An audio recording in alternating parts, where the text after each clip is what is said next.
오늘은 환경을 초월한 기쁨과 평안이라는 제목으로 하나님의 말씀을 증거하도록 하겠습니다. 사실 우리는 환경에 많은 지배를 받는데 그것을 초월해서 기뻐할 수 있고 평안할 수 있다는 것은 목사로서도 참 쉽지 않은 부분이고 우리의 숙제이기도 합니다. 그럼에도 불구하고 진짜 우리에게 믿음이 충만하고 하나님을 올바로 섬기고 주님이 내 안에 충만하시면 여러분의 형편과 사정 상관없이 그 안에 누구도 빼앗을 수 없는 기쁨과 평안이 있을 줄 믿습니다. 그런 은혜의 역사가 오늘 말씀을 통해서 있기를 바랍니다. 오늘날 우리가 살아가는 세상은 참으로 녹록지가 않습니다. 경제적으로 어려움으로 말미암아서 밤잠을 설치는 분도 계시고 뜻하지 않은 질병과 육체의 연약함으로 고통받는 분도 계십니다. 혹은 인간관계의 갈등이나 미래에 대한 불투명한 그런 삶의 문제 때문에 마음에 무거운 짐을 지고 이 자리에 앉아 계신 분들도 있을 것입니다. 환경이 우리를 짓누를 때 우리의 마음은 쉽게 낙심하고 영적인 어두움에 처하기도 합니다. 하나님, 대체 언제까지 이 고통을 견뎌야 합니까? 제 삶에 과연 희망은 있는 걸까요? 그렇게 단식이 절로 나오기도 합니다. 우리는 흔히 이렇게 생각합니다. 이 문제가 해결되면 기뻐할 수 있을 거야. 이 형편이 좀 좋아지면 평안해질 수 있을 거야. 경제적인 어려움이 사라지면 나는 행복할 것이야. 그래서 사람들은 평생 환경을 바꾸기 위해서 예를 씁니다. 좋은 직장을 얻기 위해서 이직도 하고 더 많은 돈을 벌기도 하고 건강 회복을 위해서 많은 노력들을 하고 인간 관계를 개선하기 위해서 어떤 강연도 듣고 책도 보기도 하고 노력도 합니다. 물론 그것들은 매우 중요합니다. 부정할 수 없는 현실입니다. 사실 그것들이 우리의 삶의 일부분, 일순간 모든 삶의 그 부분들이 있어서 평안하게도 합니다. 그런데 그것은 일순간이에요. 일부분이에요. 그러나 우리의 실제 경험은 무엇입니까? 환경이 좋아져도 불안은 쉽게 사라지지 않습니다. 한 가지 문제가 해결되면 또 다른 문제가 찾아옵니다. 통장에 잔고가 있어도 미래에 대한 두려움은 여전합니다. 왜 그럴까요? 환경은 결코 우리의 기쁨과 평안의 근원이 될 수 없기 때문에 그렇습니다. 그것 때문에 일부분, 일순간 평안은 줄 수 있지만 그것이 근원적이지는 않다라는 것입니다. 하나님, 이것만 해결해 주세요. 그러면 제가 감사하면서 살을게요. 네, 그 문제가 해결됐을 때, 얻고자 하는 것이 얻어졌을 때 그때 너무 좋은 거예요. 하나님 앞에 감사하며 감사한금도 드리는 것입니다. 그런데 그것이 몇 달이 못 가고 몇 년이 못 가게 되는 것입니다. 왜냐하면 우리 인간 안에는 또 다른 기대와 또 다른 욕망이 늘 이 안에 들끓고 있기 때문에 그렇습니다. 여러분, 병원 검사 받으면 하나님 이것만 이번에만 건강 허락해 주시면 제가 하나님 잘 믿고 몸 건강 관리 잘 하겠습니다. 우리 그렇게도 고백하지 않습니까? 하나님, 제가 이 문제, 우리 자식들의 문제, 그 다음에 경제적인 문제 이것만 해결해 주면 제가 진짜 감사하고 딴짓하지 않겠습니다. 그게 몇 달 못 간다니까요. 몇 년 못 간다니까요. 그게 우리 안에 잠재되어 있는 욕망 때문에 그렇습니다. 오늘 본문의 저자인 다윗 역시 사면 초가의 위기에 처해 있었습니다. 이 시편은 다윗이 말년에 왕궁에서 누리던 평안한 시절에 쓴 시가 아니에요. 그의 아들 압살롬이 반역을 일으켜서 왕궁에서 쫓겨났고요, 믿었던 신하들에게 배신을 당해서 아주 거칠고 메마른 광야를 헤매던 비참하고 억울한 상황이었습니다. 목숨이 위태롭고 환경은 최악이었습니다. 사방이 적으로 막힌 절망의 한가운데였습니다. 그런데 오늘 본문에서 다윗은 놀라운 고백을 하죠. 환경은 절망적인데 그의 심령은 도저히 세상에 줄 수 없는 기쁨과 평안을 노래한다라는 것입니다. 우리도 가능한 것이, 다윗도 여러분 사망의 음침한 골짜기를 다닐 때가 있었고, 그도 어찌하여 하나님 왜 이토록 역사하지 않습니까? 그리고 자기의 심령이 너무너무 낙심되어서 하나님은 꼼짝하지 않으시고, 그래서 스스로에게 낙심하지 마라, 낭망하지 말아라, 오히려 찬송해라, 그렇게 외쳤던 사람, 우리와 성정이 똑같은 사람이었습니다. 그럼에도 불구하고 기쁨과 평안을 노래했다라는 것입니다. 이것이 어떻게 가능할까? 오늘 이 말씀을 통해 우리 역시 다윗이 경험했던 환경을 초월하는 기쁨과 평안을 회복하고 어려움과 절망의 한복판에서 다시 일어설 수 있는 희망을 발견하는 저와 여러분 되시기를 주님의 이름으로 축원합니다. 먼저 생각할 것은 하나님이 주시는 기쁨은 환경을 초월한다라는 거예요. 본문 7절을 다 같이 한번 다시 읽어보겠습니다.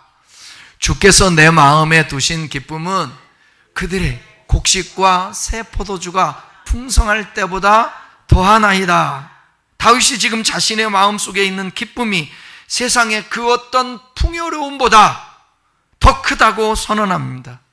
여기서 그들은 저기 나오잖아요. 그들은 다윗을 대적하는 자들, 혹은 세상의 풍요만을 목적으로 살아가는 사람들을 의미합니다. 곡식과 새 포도주는 당시 사람들에게 최고의 축복이자 풍요의 상징이었어요. 오늘날로 말하면 성공했고 재산이 많고 건강하고 안정된 직장에서 좋은 삶을 사는, 그리고 사회적 인정을 받는 것, 그것을 뜻합니다. 세상 사람들은 이런 것들이 많아지고 풍성할 때, 즉 모든 일이 형통할 때 기뻐합니다. 그러나 세상이 주는 기쁨의 치명적인 약점은 뭐냐? 조건성이라는 거예요. 그리고 유한성이라는 것이죠. 뭐뭐 때문에 기뻐하고 뭐뭐 때문에 평안하고 즐거워하거든요. 이런 조건. 그러나 그런 것들은 한계가 있다라는 거예요. 유한하다라는 것입니다. 내 마음을 바꾸지 아니하면 2등하는 아들, 딸을 둔 엄마가 1등 앞에서 초라해지는 거예요. 3등 앞에서는 기쁘고 평안하고 감격이 있는데 1등 앞에서는 초라해서 불안하고 걱정이 되는 것입니다. 통장에 잔고가 많아야 기쁘고 건강해야 기쁘고 자녀들이 잘 풀려야 기쁩니다. 물론 이것은 아주 좋은 일이고 기쁜 일입니다. 늘 저도 그런 기대를 하고 살지만 분명한 사실은 그 기대대로 안 된다는 게 문제인 것입니다. 하지만 곡식과 포도주는 언제나 떨어지기 마련이고요, 주식 지금 9천 시대죠? 폭락하지 않습니까? 건강 무너지지 않습니까? 사람도 떠나지 않습니까? 그 기쁨은 순식간에 신기루처럼 사라진다라는 것입니다. 조건성과 유한성이 있다라는 것이에요. 세상적인 것은.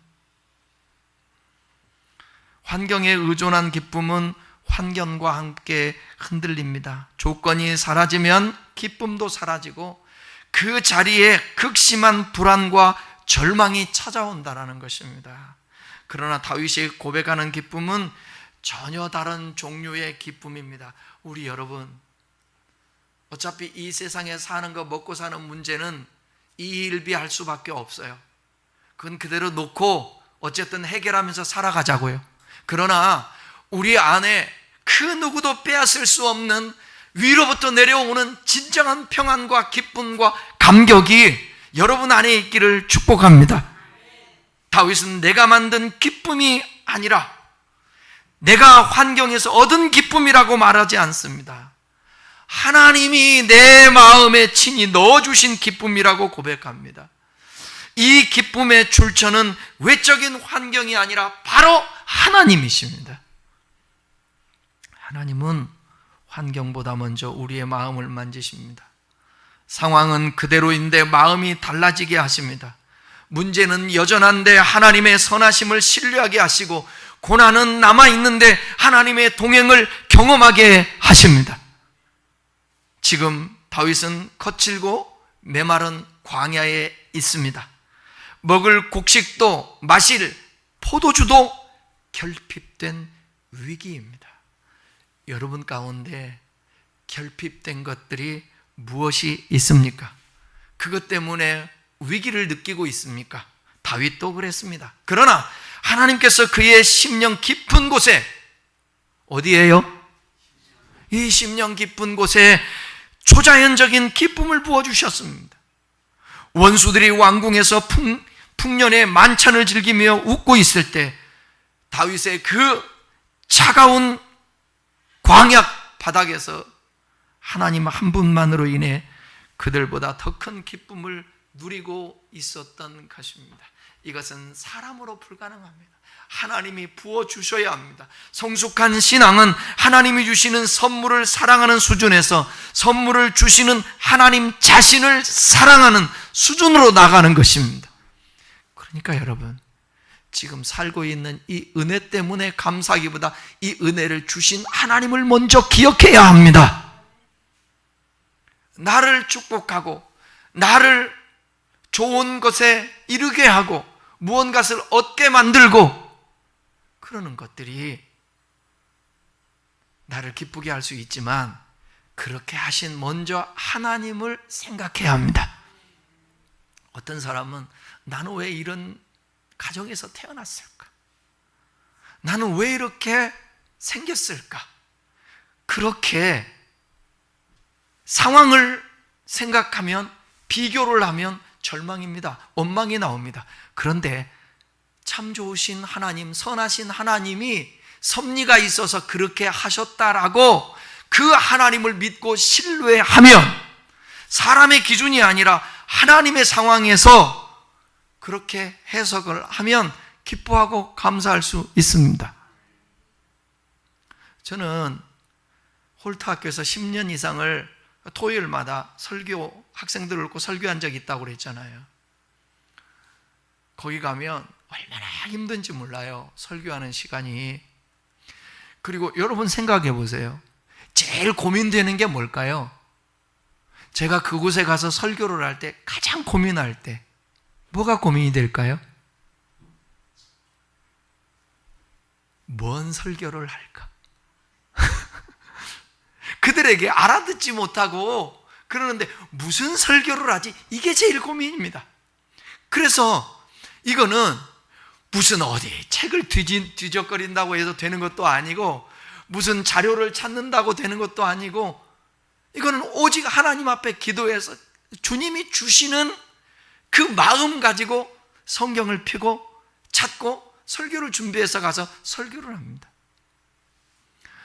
여러분, 설교자에게 있어서 가장 설교의 힘든 부분은 뭐냐면 짧게 하는 설교입니다. 짧게 하는 설교가 제일 힘듭니다. 왜냐하면 목사들을 놓고 설교하면 그냥 전도서의 12장에 보면 이렇게 하면 넘어가면 됩니다. 그런데 성경을 잘 모르는 사람들에게는 12장에 뭔 얘기가 나와 있는지 설명을 해야 되지 않습니까? 그리고 일주일에 한 번 드리는 예배입니다. 그 예배에 임팩트가 있어야 되거든요. 그런데 성경을 알면, 성경을 대충대충 그 있지 않습니까? 사울과 다윗 사이의 시기 질투 이렇게 얘기하고 넘어가면 되잖아요. 그게 뭐지? 이럴 수 있지 않습니까? 예배에 참석하는 사람들이 새벽 예배, 수요 예배, 심야 기도 예배, 오후 예배, 예배를 많이 참석하면 설명할 것이 조금 단축될 수 있습니다. 제가 홀터학교에서 설교할 때 그렇게 준비해서 가잖아요. 그러면 하나님은 한 번도 실망시키지 않으세요. 그 예배가 가장 저에게 있어서는 일생일대의 가장 복된 예배. 가능한 얘기입니까, 그게? 예배 그들에게는 가장 순수하게 해야 되거든. 그럼 갈 때마다 찬양을 할 때 왼쪽 편과 오른쪽 편 나눠요. 그들이 내게간 같은 평안아 예수님 찬양 알거든요. 오른쪽 반절 나눠서 예수님 찬양합시다 하면서 신나게 찬송하잖아. 그러면 옆에서 구경하고 있잖아요. 그러면 이제 이쪽 부르라고 그래. 그러면 이쪽보다 크게 부를까 적게 부를까? 항상 늦게 부르는 쪽이 이깁니다. 그런데 어느 날인가는 이게 찬양을 하는데 제가 헷갈리는 거예요. 왜냐하면 오른쪽 분만 부르라고 그랬는데 왼쪽도 같이 부르고 왼쪽만 부르라고 그랬는데 오른쪽도 같이 부르고, 그리고 일어나서 찬양을 하는데 그걸 어떻게 말려요? 등치가 이래요, 막 이래. 이 큰 애들 선생님들 어떻게 나는 희한한 걸 알았어요. 학생들은 얼굴이 천사예요. 선생님들은 얼굴이 지옥이에요. 악마야, 악마. 애들은 춤을 추면서 막 하고요. 애들이 뭘 알겠어요. 뭐 이렇게 만든 악기들 가지고 나와서 하라고 그러면 삐삐삐삐 이렇게 찬양을 해요. 근데 그것을 지켜보고 있으면 선생님들은 조마조마하잖아요. 근데 저는 틀려도 괜찮아요. 왜? 그 모습이 아름다운 거예요. 그러니까 여러분, 모든 조건과 상황이 좋다고 해서 꼭 그곳이 천국이고 행복한 것은 아니에요. 네? 그러니까 하나님이 보실 때에는 저와 여러분이 어떻게 생겼느냐, 어떤 삶을 살고 있느냐, 상황이냐, 그거보다 더 중요한 건 뭐냐면 우리의 마음 상태인 거예요. 이 마음에.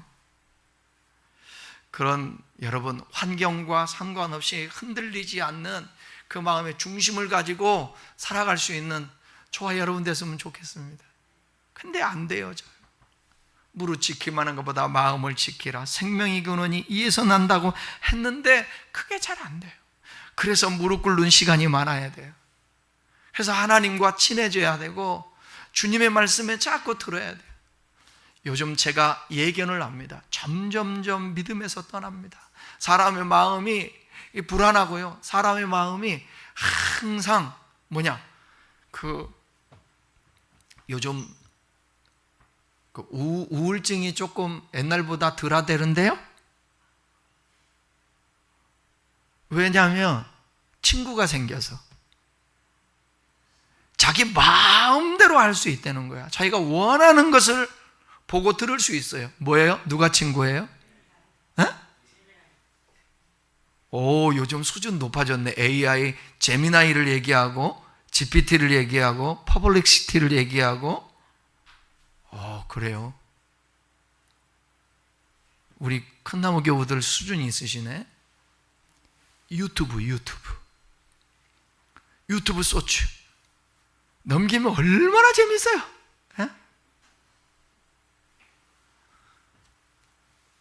지하철 타고 가잖아요. 다 여기다 뽑고 사방군데에서 얼굴들이 화내요. 혼자 웃어 막 여기다 꽂고.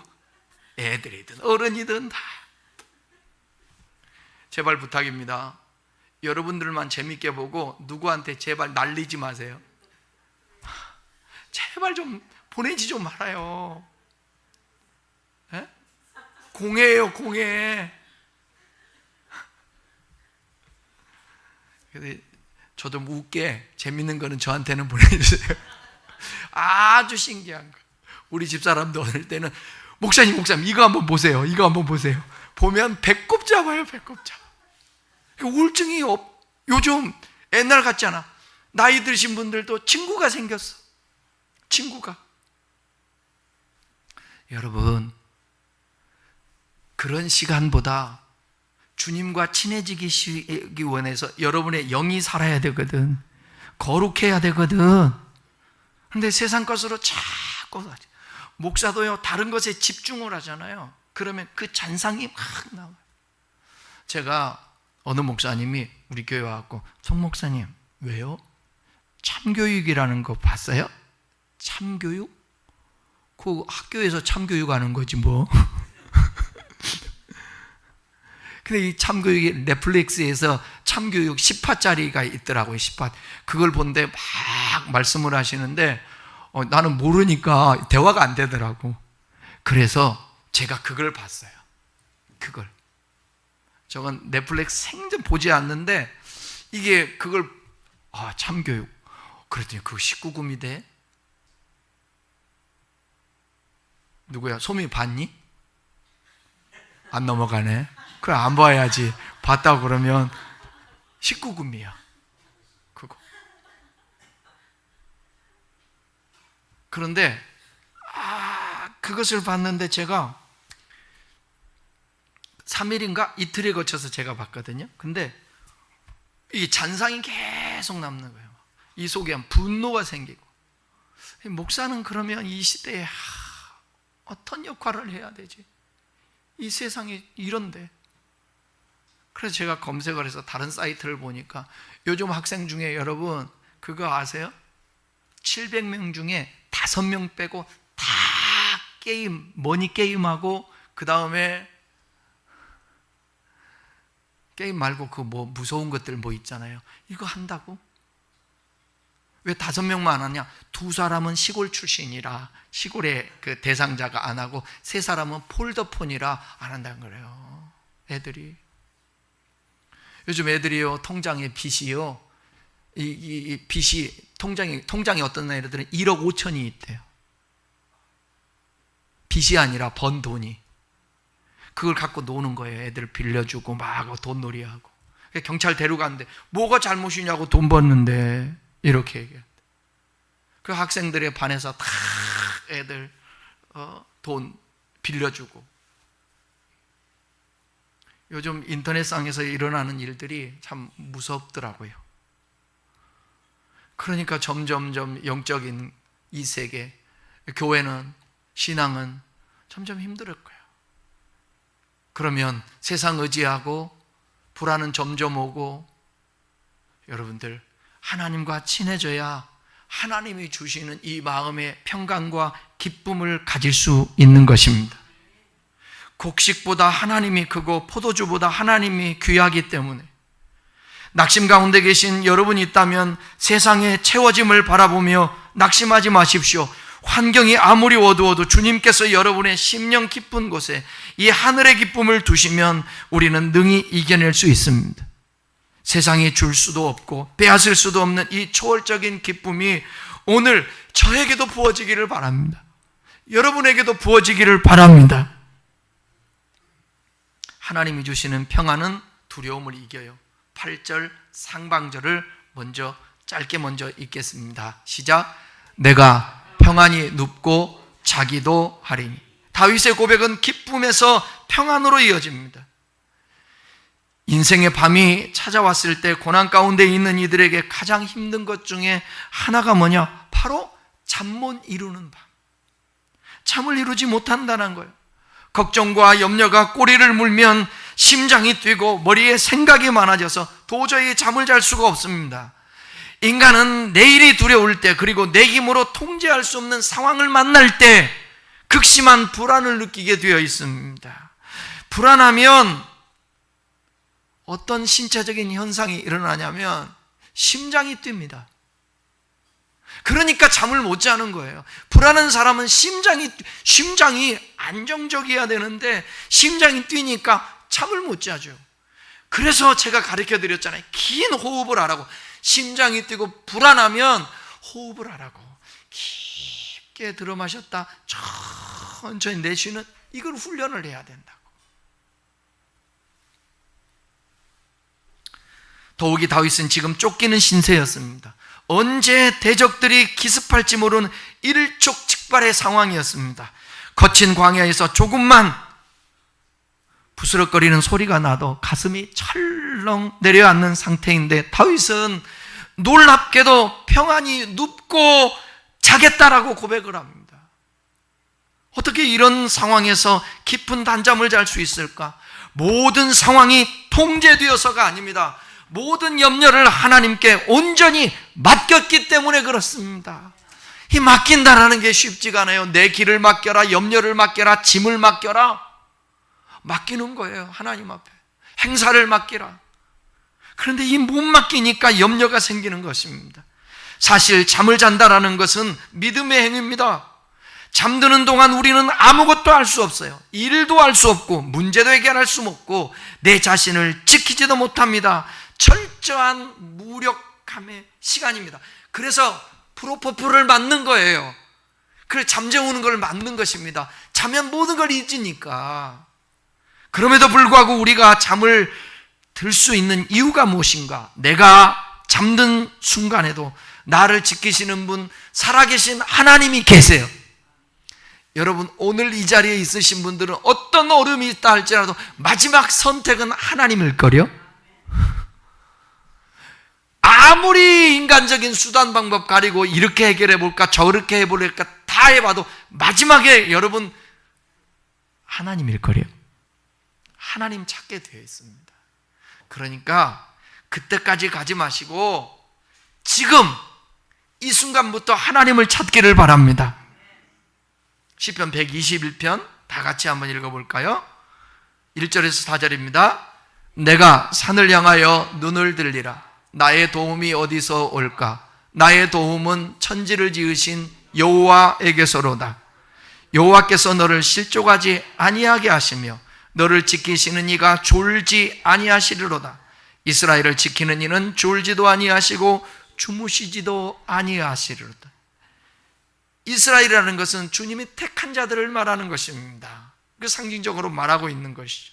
내가 잠들어도 하나님은 깨어 있으며 내가 쉬어도 하나님은 일하십니다. 참된 평안은 문제가 없어서가 아니에요. 많은 사람은 폭풍이 없어지는 것이 평안이라고 생각하지만 성경이 말하는 진짜 평안은 폭풍 한가운데서도 하나님이 나와 함께 하신다라는 것을 신뢰하는 것이 평안입니다. 예수님께서 풍랑이는 배 위에서 고물에서 주무세요. 그 이유가 뭘까? 상황이 안전해서가 아니라 아버지 하나님을 완전히 신뢰했기 때문에 일렁이는 폭풍우가 내리치는 바다 위에서도 그 배에서 주무실 수 있었던 것입니다. 다윗은 비록 거친 광야에 차가운 돌베개를 베고 누웠지만 영적으로는 전능하신 하나님의 품속에 누워 있었다라는 것입니다. 여러분, 이스라엘 백성들이 광야를 지금 지나고 있는데 그 광야의 삶이 감사의 지금 상황일까요? 불평의 상황일까요? 예? 불평의 상황, 원망의 상황이에요. 그런데 성경에 보게 되면 뭐라고 말하고 있는가? 이스라엘 백성들을 독수리가 새끼를 품음과 같이 이스라엘 백성들을 품고 광야를 지났다라는 것입니다. 지금의 우리의 삶은 광야와 같은 삶입니다. 그렇지만 여러분들이 부족하고 마음에 안 들고 탄식하고 원망스럽고 뭐가 필요하고 그러지만 중요한 사실은 하나님이 저와 여러분들을 품고 계시다라는 것입니다. 지금 여러분을 잠 못 들게 하는 염려의 문제가 무엇입니까? 내 힘으로 해결할 수 없는 무거운 짐을 홀로 지고 끙끙 앓고 있지는 않습니까? 하나님께서 여러분을 눈동자와 같이 지키시고 계심을 확신하며 영적인 담대함으로 염려를 내려놓고 주님 안에서 참된 평화와 안식을 얻기를 바랍니다. 근데 이게 안 될 때는 따라하세요. 예수의 이름으로 불안은 떠나가고 염려는 떠나가고 낙심은 떠나가고 물러가라, 이렇게 선포를 해야 돼요. 안 되는 걸 어떻게 그렇게라도 선포를 해야 되는 것이죠. 사람들이 운동할 때 줄다리기를 한다든지 아니면 뭐 힘 자랑할 때 뭘 하죠? 먼저 소리를 지르면서 기합을 넣지 않습니까? 확 때리고 이거 때리고, 어쩔 때는 감독이 있잖아요. 감독이 이 권투하는 사람에게 뺨을 때려. 아픈지도 모르고 정신 번쩍 나고 그러죠. 자기에게 안 될 때 그렇게 선포해야 돼요. 내 영혼아, 너 왜 낙심하냐? 너 왜 낭망하냐? 하나님 오히려 찬양해라. 그리고 찬양 듣는 거예요. 아침에 제가 찬양을 듣는데 그 찬양의 가사가 오직 하나님뿐이다, 오직 하나님뿐이 계속 반복되는 그런 가사더라고요. 이제 그거를 제가 들으면서 생각한 것은, 내 생각을 하기보다 그 곡을 작사하신 분을 생각해 봤어요. 이분이 얼마나 힘들고 이 방법 써보고 저 방법 다 방법을 동원해 봤는데 오직 안 됐으면 오직 주님뿐이다 그랬을까? 자, 하나님만이 참된 안전의 근거가 되는데, 자, 시편 4편, 자, 8절 한번 봐요. 8절 하반절 시작. 나를 안전히 살게 하시는 이는 오직 여호와이시니이다. 여기서 우리가 주목해야 할 가장 중요한 단어가 오직이에요. 오직. 다윗은 자신을 안전하게 하는 것이 군대의 숫자가 아니었습니다. 견고한 성읍이 아니었습니다. 재물이나 권력이나 인간의 인맥도 아니었고 오직 여호와 하나님 한 분뿐이라는 고백입니다. 세상은 돈이 있어야 되고 그러잖아요. 이제 저희도 나이 먹으니까 우리 주변에 이제 저 교제하는 사람들이 나이들이 먹지 않습니까? 요즘 보니까요, 뭐가 깡패냐면 연금 든 사람들이 깡패더라고. 연금 든 사람들은 나이 먹잖아요. 그러면 연금 받잖아요. 어떤 사람은 몇십만 원씩 받고 몇백만 원씩 받고 그 연금 있지 않습니까? 연금이 깡패야. 여러분, 연금 들지 말라는 얘기가 아니에요. 그것이 진짜 우리에게 있어서 힘을 줄 수 있습니다. 행복을 줄 수 있습니다. 든든한 보험이 있어야 한다고. 그렇게 안전을 때로는 주기도 합니다. 그래서 인간은 끊임없이 자신만의 안전장치를 만들려고 하죠. 그러나 인생에 깊이 인생을 살다 보면 깨닫지 않습니까? 세상의 그 어떤 것도 우리의 절대적인 안전을 보장할 수 없습니다. 갑작스러운 질병은 건강하던 사람을 무너뜨립니다. 세상적인 경제 위기는 부자의 기반을 완전히 흔들어 버립니다. 여러분, 나는 자연인이다라는 프로그램 있잖아요. 그게 50, 60대, 70대, 80대에게 최고 인기입니다. 나는 자연인이다. 그런데 그 자연인 중에 산으로 들어오는 사람들 있잖아요. 보면 다 성공하다가 몸이 망가지든지 망했든지 스트레스 받아서 정신적인 병이 생겼든지 그런 사람들이 다 들어온다고. 그 사람들 얘기 들어보면 다 성공했었대 옛날에. 그런 거예요. 신기루인 거예요. 그게 지속되면 되는데, 나는 우리 성도 여러분들이 환경도 경제도 건강도 여러분의 삶이 윤택하고 풍성하기를 바랍니다. 그냥 평안하고 싶으신가 봐. 나는 윤택했으면 좋겠어요. 건강도 하고 물질도 많고 잘 누리고 섬기고 나누고 베풀면서 살았으면 좋겠어요. 그런데 거기에다 우리에게 진정한 필요한 것은 우리를 평안케 하고 기쁨을 주시는 분이 오직 하나님 아버지라는 사실입니다. 온 우주를 다스리시는 하나님 아버지가 여러분을 안전하게 하는 방패라는 사실이 믿어지기를 축원합니다. 말씀을 마치겠습니다.